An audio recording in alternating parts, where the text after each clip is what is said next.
আচ্ছা, গরমের দুপুরে খাবার লাস্টে পাতে যদি কাঁচা আমের চাটনি হয় তাহলে কেমন হয় বলুন তো।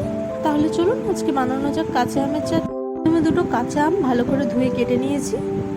তারপরে হলুদ জলে আমটাকে ভিজিয়ে রাখবো, আমের কষ্টটা যাতে বেরিয়ে যায়। তারপরে 1 ঘন্টা পরে তুলে রাখবো। এবার একটা কড়াইতে চিনি জল ভালো করে মিশিয়ে নেব।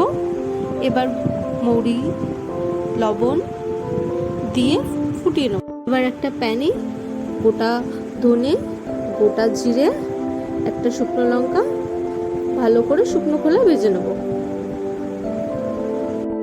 ভাজা হয়ে গেছে, এবার এটাকে গুঁড়ো করে নেব। জল ফুটে গেছে, এবার এর মধ্যে আমটা দিয়ে সেদ্ধ করে নেব।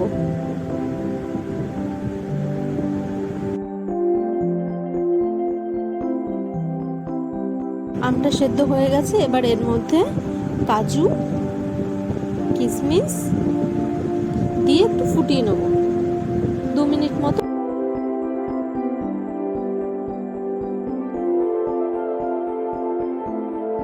এবার এর মধ্যে ভাজা মশলাটা দিয়ে আরো 2 মিনিট ফুটিয়ে নেব।